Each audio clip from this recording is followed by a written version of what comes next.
Madame la présidente, monsieur le ministre, mes chers collègues, le texte que j'ai l'honneur de vous présenter aujourd'hui a mis le temps d'un septennat pour arriver dans cet hémicycle.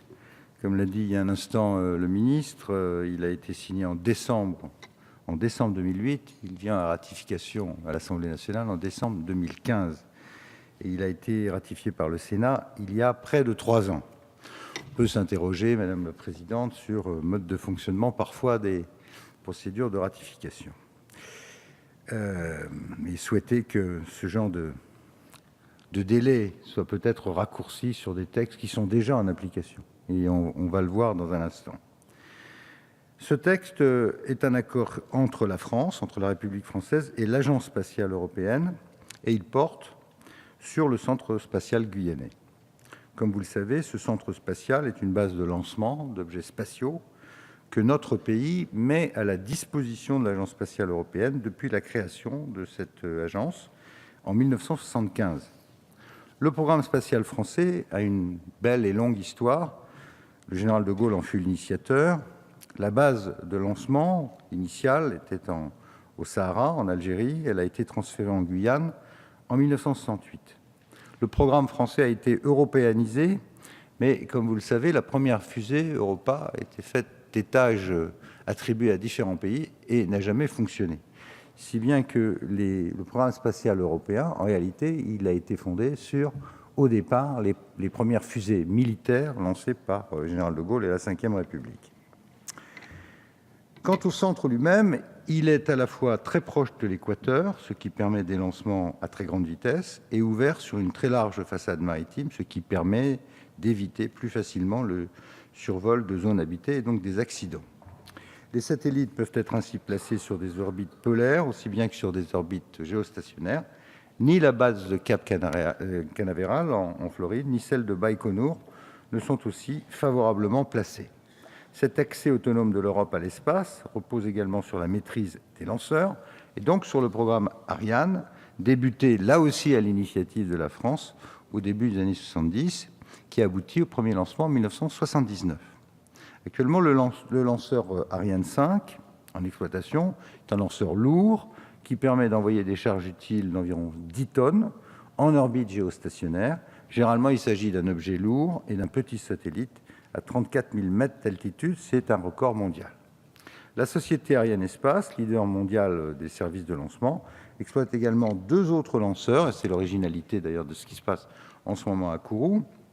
Le lanceur russe moyen Soyouz, à la suite d'un accord signé en 2003 et qui fonctionnait bien jusqu'à la crise ukrainienne, et le lanceur européen léger Vega, fruit d'un accord entre l'Agence spatiale européenne et l'industrie italienne. Dans toute gamme large de lanceurs, entre lanceurs très lourds, Ariane 5, et Vega, avec au milieu une coopération russe qui est importante. Le centre spatial guyanais connaît aujourd'hui une activité donc soutenue, avec une dizaine de lancements par an, mais malheureusement, le climat de concurrence internationale, M. Désir y a fait allusion, est en train de changer rapidement.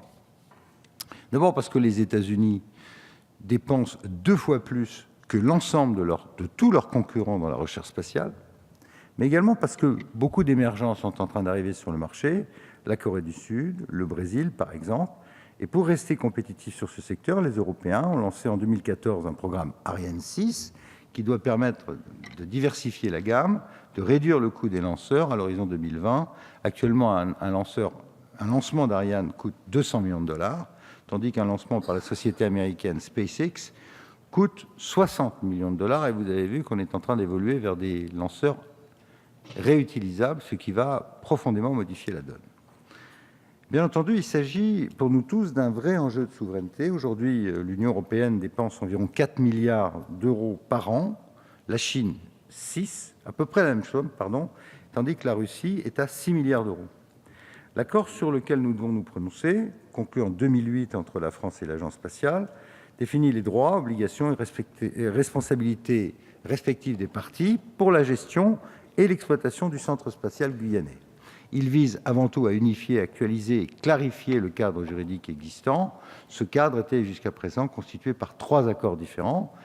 un accord relatif au Centre spatial guyanais signé en 2002, renouvelé environ tous les 4 ans depuis 1975, et qui déterminait les conditions de mise à disposition par la France de l'ensemble du soutien au lancement du Centre spatial guyanais pour les programmes de l'Agence spatiale européenne, un accord relatif aux ensembles de lancement lui-même signé en 2002, qui traitait de l'utilisation de l'ensemble du lancement Ariane au Centre spatial guyanais, et enfin un accord relatif à l'ensemble des lancements Soyouz conclu en 2005, qui précisait les modalités d'implantation du lanceur russe sur le site de Kourou.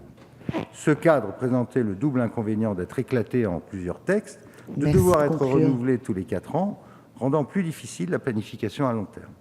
Par ailleurs, il ne prenait pas en compte l'exploitation du système de lancement Vega, ainsi que les dispositions de la loi française, que nous avions votée entre-temps, relative aux opérations spatiales, loi que nous avons votée en 2008. Cet accord précise en conséquence les obligations respectives de la France et de l'Agence spatiale.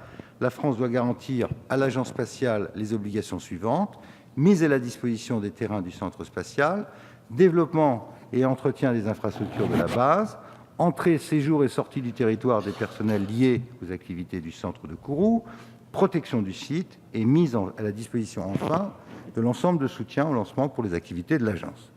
La mise en œuvre de cet accord dans sa dimension technique et opérationnelle incombe pour l'essentiel au Centre national d'études spatiales français, le CNES, propriétaire des terrains du centre spatial à Kourou.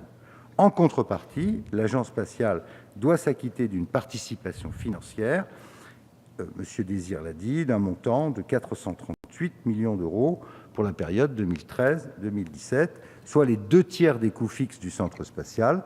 La France demeure cependant le premier financeur du centre spatial, à hauteur de 80% des coûts totaux, loin devant ses partenaires européens.